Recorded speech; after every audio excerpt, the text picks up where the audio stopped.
रहीम। खामोश रहे, खामोशी से एक दूसरे की बात सुने और इस तरह जो है वो किसी पे नारेबाजी ना कसें। बैठ जाएं, आप बैठ जाएं, बिस्मिल्लाहिर्रहमानिर्रहीम। गौर से सुने, देखें। शुक्रिया शुक्रिया जनाब स्पीकर।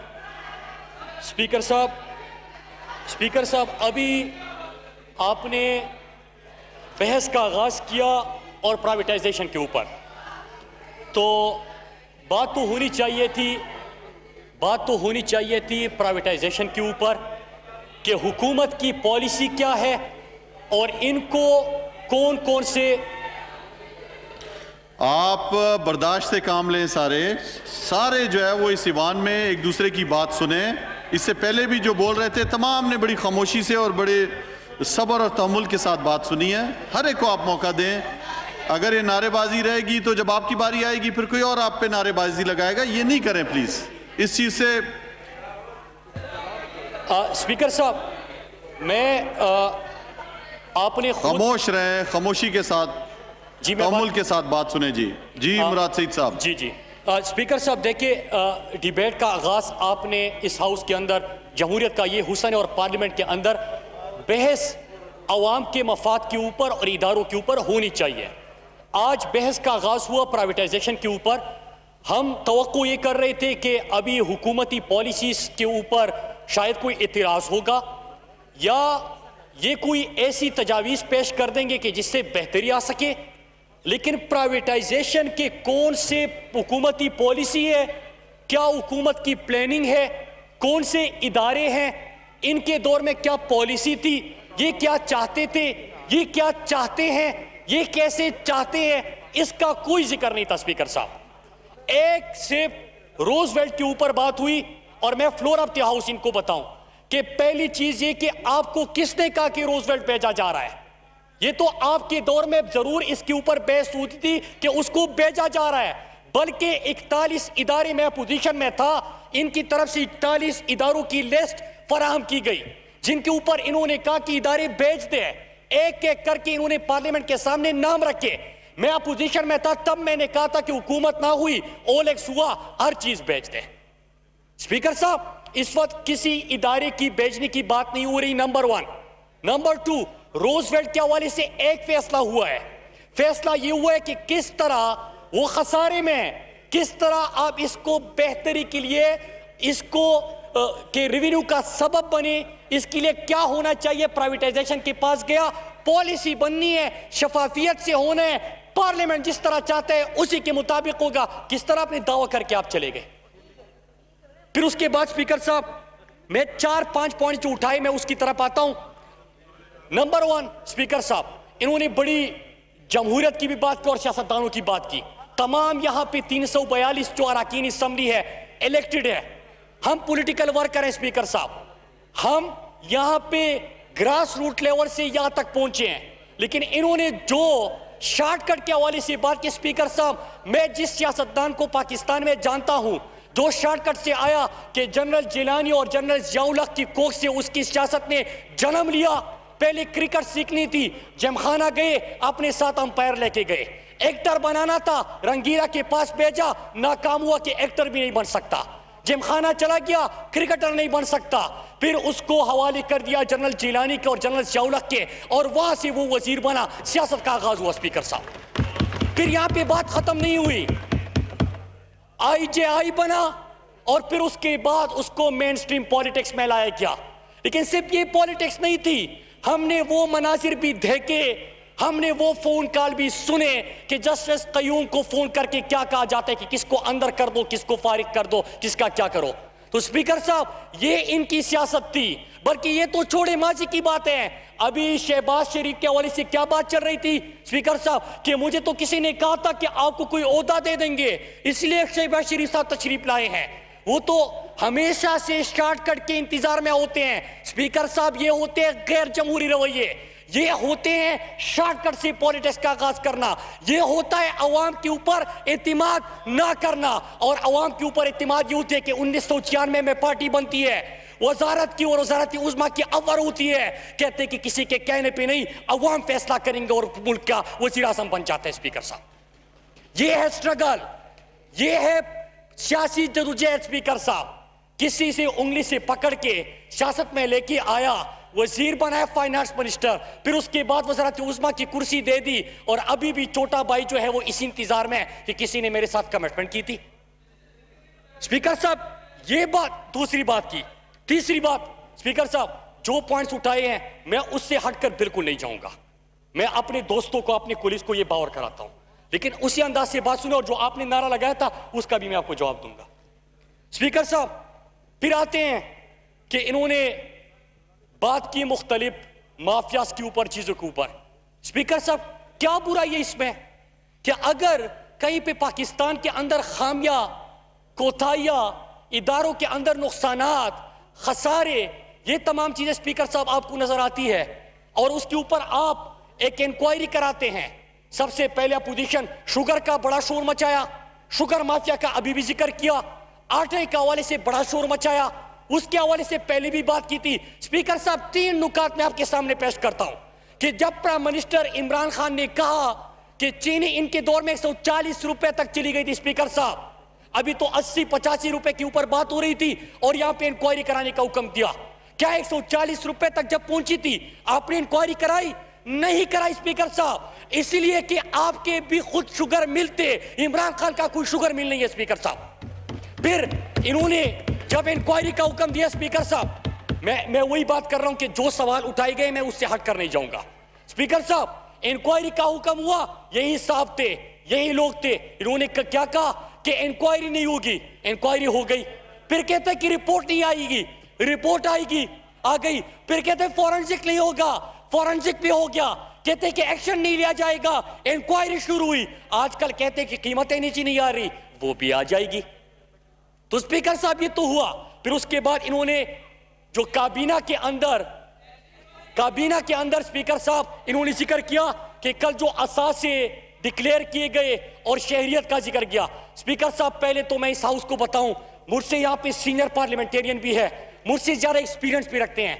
स्पीकर साहब, पाकिस्तान के अंदर एडवाइजर और मुआविन खुसूसी के ऊपर असासी डिक्लेयर करने का कोई कानून मौजूद नहीं था, पहले नहीं हुआ।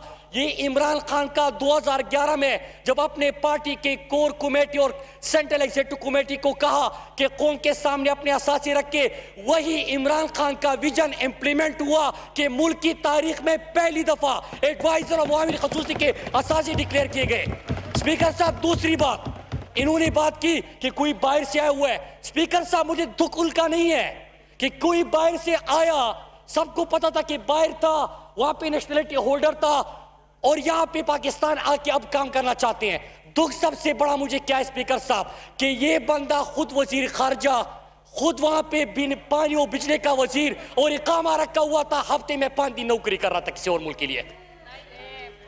स्पीकर साहब, कि मुल्क का वजीर खारजा होते हुए आप किसी और मुल्क का इकामा भी रख के 15-20 लाख रुपए आपको माहवार भी मिले। बड़े यहां पे गैरत की बात हो रही थी, अभी बड़ा यहां पे लेक्चर दिया जा रहा था। लेक्चर तब दे कि आपने उस वक्त खुद क्या किया था। इनका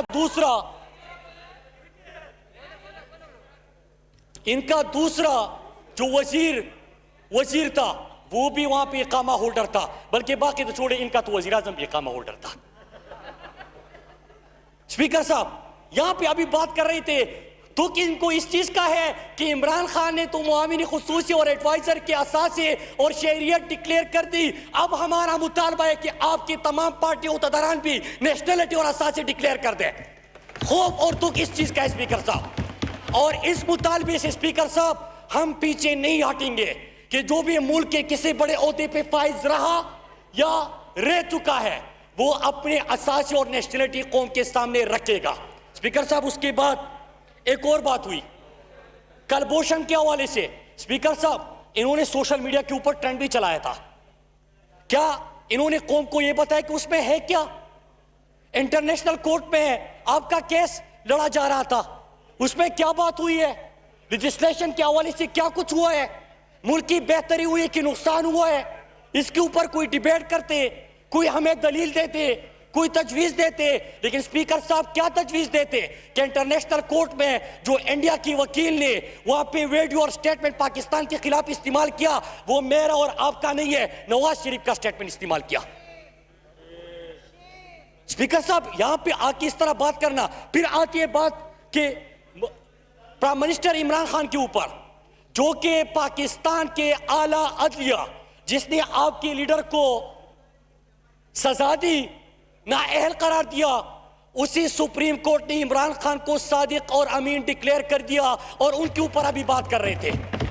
स्पीकर साहब जब बात कर रहे थे, मैं जरा आपसे इनसे सवाल करता हूं, ये मौसूफ वो थे, ये इदारों के ऊपर कभी डिबेट नहीं चाहेंगे, प्राइवेटाइजेशन के ऊपर आज होना ही चाहिए था कि हमें आईना दिखाते, हमसे सवाल करते, हिकमत अमली के ऊपर बात करते, उसके ऊपर सवाल उठाते, फिर तजावीज सामने लेके आते कि मुल्क के इदारों को किस तरह बेहतर बनाया जा सकता है। स्पीकर साहब वो नहीं किया, बड़े दबंग अंदाज में गुफ्तगू कर रहे थे और एहतिसाब करेंसी की बात कर रहे थे। स्पीकर साहब जब पनामा आया, दुनिया में पाकिस्तान की बदनामी हुई, करप्शन के केसेस सामने आए, असासे सामने आए, तो इन्होंने क्या कहा, मियां साहब फिक्र ना करो, कौम भूल जाएगी, मतलब मर्जी जितना लूटना है लूट लो, कौम को इसका परवाह ही नहीं है।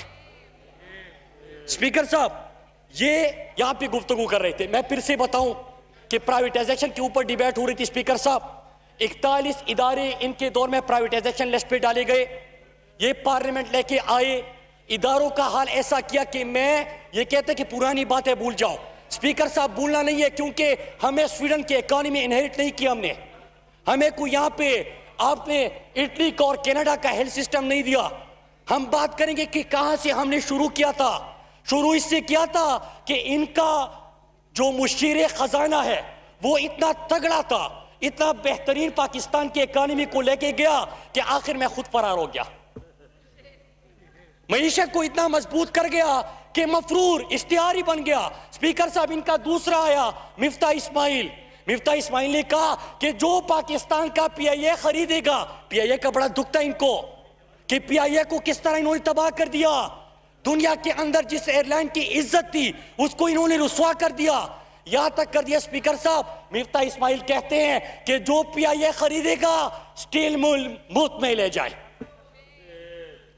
स्टील मिल खसारे में, पीआईए खसारे में, रेलवे खसारे में। स्पीकर साहब और यहां पे आके दबंग तकरीर है, इदारे क्या हमने जहां से स्टार्ट किया था, क्या रेवेन्यू में इंक्रीज आया कि कमी आई?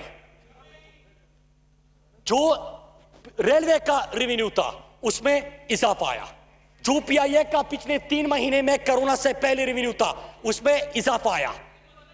तो स्पीकर साहब इदारों को आपने डायरेक्शन दे दी, उनकी इस्लाह की तरफ गए, लेकिन उसके ऊपर बात नहीं। प्राइवेटाइजेशन से लेके गए डिबेट पता नहीं कहां तक, और कलभूषण का कहते हैं कि कलभूषण का अगर कोई 2 दिन नाम नहीं लेता था, 2 दिन क्या 3-4 साल गुजर गए थे, आपको इतनी शर्म क्यों आती थी कलभूषण का नाम लेते हुए? कभी लिया था? कभी आपने जो इंडिया पाकिस्तान के अंदर दहशतगर्दी की कार्रवाई करता था उसके ऊपर बात की?